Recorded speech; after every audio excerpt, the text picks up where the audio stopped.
तारीख 7 मार्च 2024 के दिन गुजरात के अयोध्यापुरम तीर्थ में सत्व साहस संगीत सम्राट बंधु बेलड़ी परम पूज्य आचार्य भगवान श्री जिनचंद्र सागर सुरेश्वर जी महाराज साहब ने देवलोक के लिए महाप्रयाण किया था। पूज्य श्री सुमेरु नवकार तीर्थ जैन आर्य तीर्थ अयोध्यापुरम के प्रणेता थे और पूज्य श्री ने 10,000 से भी अधिक लोगों को मांस यानी कि नॉनवेज और शराब छुड़वाने का अद्भुत कार्य किया था। आइए जानते हैं पूज्य श्री के जीवन से जुड़ी कुछ अद्भुत बातें और पूज्य श्री का अंतिम दिन अंतिम क्षणों की कुछ बातें सिर्फ 5 पॉइंट्स में। बने रहिए इस वीडियो के अंत तक। पॉइंट नंबर 1, पूज्य श्री का जन्म आसोज सुदी 8 विक्रम संवत 2009 में बड़ौदा के छानी गांव में सुश्रावक शांतिलाल भाई एवं उनकी धर्मपत्नी मंगू बहन के यहाँ पर हुआ था। जन्म के समय पूज्य श्री का नाम जयकांत रखा गया था। इनके बड़े भाई का नाम अरुण और छोटे भाई का नाम हर्षकांत रखा गया था। विक्रम संवत 2020 में वैशाख सुदी 10 के दिन छोटे भाई हर्षकांत जी के साथ परम पूज्य गणिवर्य श्री धर्म सागर जी महाराज साहब के हाथों से पूज्य श्री की दीक्षा हुई थी और उन्होंने परम पूज्य पन्यास प्रवर श्री अभय सागर जी महाराज साहब को अपना जीवन समर्पण किया था, जिनके बारे में हमने ऑलरेडी एक वीडियो जैन मीडिया पर प्रस्तुत किया है। छोटे भाई हर्षकांत जी अभी आचार्य भगवान श्री हेमचंद्र सागर सुरेश्वर जी महाराज साहब है। दोनों बंधु मुनि के गुरु उनके ही संसारी बड़े भाई यानी कि परम पूज्य आचार्य भगवान श्री अशोक सागर सुरेश्वर जी महाराज साहब हुए। पूज्य हेमचंद्र सागर सुरेश्वर जी महाराज साहब और पूज्य जिनचंद्र सागर सुरेश्वर जी महाराज साहब को बंधु बेलड़ी कहा जाता है। ऐसा इसलिए क्योंकि दोनों साथ में बड़े हुए, साथ में दीक्षा, बड़ी दीक्षा, आचार्य पदवी आदि हुई। इस कारण से उन्हें बंधु युगल यानी कि बंधु बेलड़ी कहते हैं। पूज्य श्री के परिवार से कुल 68 दीक्षा हो चुकी है। दीक्षा के बाद पूज्य श्री आराधना साधना में जुड़ गए एवं उन्होंने आगम, व्याकरण, साहित्य, न्याय, प्रकीर्णक सूत्र आदि का अभ्यास किया और संगीत साहित्य, श्री नमस्कार महामंत्र जप युग प्रवर्तक, श्री आगम वाचना को पुस्तकारूढ़ करने में विशेषता हासिल की। पूज्य श्री 70 पुस्तकों के लेखक भी है। पूज्य श्री को विक्रम संवत 2042 में गणिपद, विक्रम संवत 2049 में पन्यास पद, विक्रम संवत 2053 में उपाध्याय पद और विक्रम संवत 2053 में आचार्य पद प्रदान किया गया। पूज्य श्री का 110 साधु भगवंतों का शिष्य प्रशिष्य परिवार है। पॉइंट नंबर 2, पूज्य श्री के निशा में सूरत से समेत शिखर जी का 140 दिन का छरिपालित महासंघ, चेन्नई से पालितना का 136 दिन का छरिपालित महासंघ, इंदौर से पालितना, रतलाम से पालितना आदि अनेक छरिपालित संघ हुए हैं। पूज्य श्री को नवकार महामंत्र पर अत्यंत श्रद्धा थी। पूज्य श्री ने करोड़ों अरबों नवकार महामंत्र का सामूहिक जाप और लेखन कार्य भी किया था। पूज्य श्री और नवकार महामंत्र से जुड़ी एक अद्भुत घटना आइए जानते हैं। ईयर 1991 में पूज्य श्री की निश्रा में जब सूरत से समेत शिखर जी का 2200 किलोमीटर का 140 दिन का पैदल संघ था, तब संघ के 129वें दिन बिहार के काकंदी में संघ का पड़ाव था। कहीं से डाकुओं को संघ के पड़ाव की खबर लगी और लगभग 150 से भी ज्यादा डाकू गाड़ियों पर लूटपाट के इरादे से संघ के पड़ाव स्थल पर आ धमके और वहां पर आकर उन्होंने 4 से 5 राउंड्स लगाए, लेकिन उनमें से किसी भी यात्री के साथ कुछ भी गलत करने की हिम्मत उन्हें नहीं हुई और वे वापस चले गए। सब हैरान रह गए। जब वहां के गांव के लोगों को ये पता चला तो उन्होंने बताया कि वो डाकुओं की गैंग किसी को लूटने के बाद जिंदा नहीं छोड़ती है, लेकिन ये गजब हुआ कि उन्होंने संघ के एक यात्री को भी छुआ नहीं। इस बात पर पूज्य श्री ने कहा कि परमात्मा और नवकार मंत्र जहाँ पर है वहाँ किसी का कभी कोई अनिष्ट नहीं हो सकता। संघ के दौरान पूज्य श्री का नवकार मंत्र का जाप सतत जारी था, जिसके पुण्य प्रताप और रक्षा कवच से ही सभी सुरक्षित रह पाए, ऐसा कह सकते हैं। पॉइंट नंबर 3, पूज्य श्री नवकार महामंत्र के अद्भुत साधक थे। ऐसा कह सकते हैं कि नवकार महामंत्र का सतत जाप आराधना करने से पूज्य श्री वचन सिद्धि के धनी थे। पूज्य श्री के वचन सिद्धि से जुड़ा एक अद्भुत प्रसंग जानने जैसा है। ईयर 2010 में पूज्य श्री की निश्रा में आयोजित चेन्नई से पालिताना का 136 दिन का पैदल संघ था। जिस मौसम में संघ का चेन्नई से प्रस्थान तय किया गया था, उस समय तमिलनाडु में भारी बारिश का समय था। सभी को ये चिंता थी कि बारिश में संघ के इंतजाम किस प्रकार पॉसिबल हो पाएंगे और यही चिंता लेकर अग्रणी पूज्य श्री के पास पहुंचे। तब पूज्य श्री कुछ पल के लिए शांत हुए और आसमान की तरफ देखकर बोले कि कोई समस्या नहीं आएगी, हम संघ निकालेंगे। और चमत्कार हुआ। 20 से 25 दिनों में संघ तमिलनाडु से निकलकर कोस्टल रास्ते से आगे बढ़ता गया।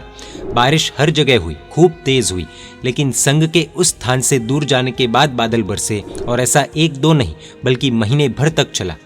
ऐसा लगा जैसे प्रकृति भी पूज्य श्री के वचनों को साक्षात्कार करने में सहायता कर रही थी।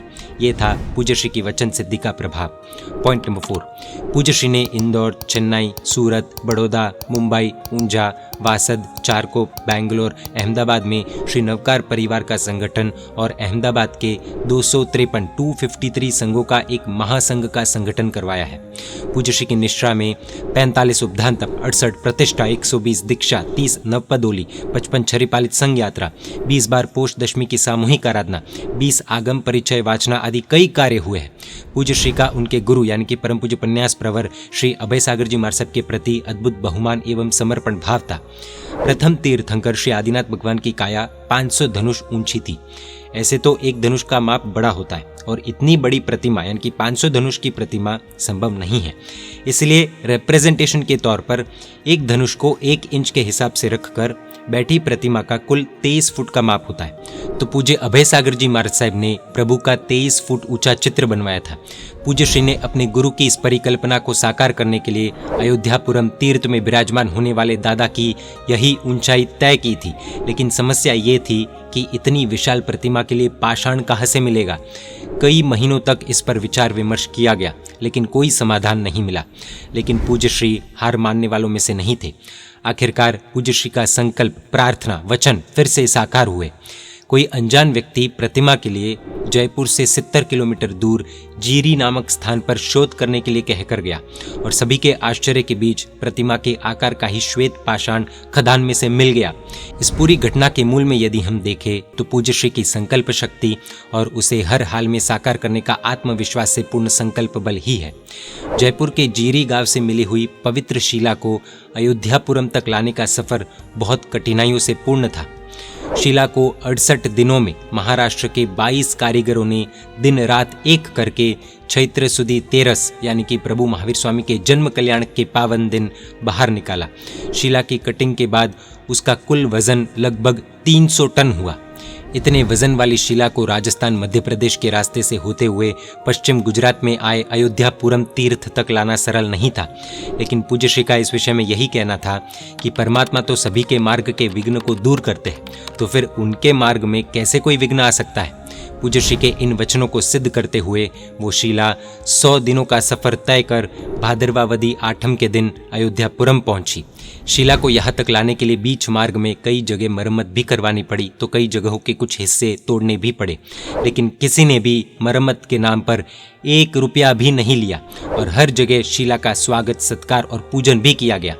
36 महीनों के पुण्यकारी पुरुषार्थ के बाद श्री अयोध्यापुरम तीर्थ में पद्मासन मुद्रा में दुनिया के पहले विराटकाय आदिनाथ परमात्मा विराजमान है, जिनकी समस्त दुनिया दर्शन, वंदन, सेवा, पूजा का लाभ ले रही है।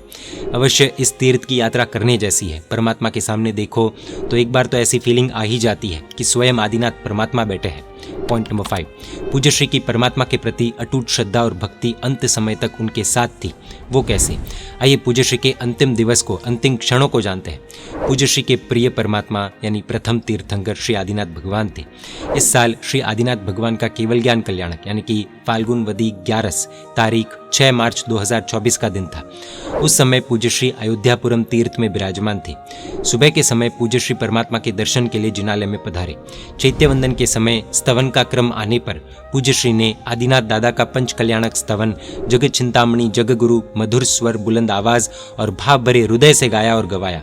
पूज्य श्री का संपूर्ण दिवस ताजगी एवं स्फूर्ति से व्यतीत हुआ। शाम को प्रतिक्रमण में परम पूज्य गणिवर्य श्री पद्मचंद्र सागर जी महाराज साहब ने ऋषभ जी नंद दयाल स्तवन की 2 गाथा गाई और पूज्य श्री ने बीच में अचानक रोक कर जगत चिंतामणि जग गुरु स्तवन गाया। सभी महात्मा को आश्चर्य हुआ। रात को 11:15 बजे तक पूज्य श्री अहमदाबाद के अजैन भक्त विजय परसाना, अंकित स्वामी, देशी टार्जन एवं अन्य साधुओं के साथ आनंद पूर्वक गोरक्षा के विषय पर मुख्य चर्चा कर रहे थे। पूज्य श्री ने गोरक्षा हेतु विविध सलाह भी दी और उसके बाद संथारा किया। रात को 12 बजे पूज्य श्री को गैस का प्रॉब्लम बढ़ने लगा और उन्होंने पूज्य गणिवर्य श्री पद्मचंद्र सागर जी महाराज साहब को उठवाया। गणिवर्य श्री ने पूज्य श्री की पीठ, कमर आदि दबाई। परम पूज्य आचार्य भगवान श्री प्रसन्न चंद्र सागर जी महाराज साहब को भी बुलवाया गया और उन्होंने भी पूज्य श्री की पीठ आदि दबाई।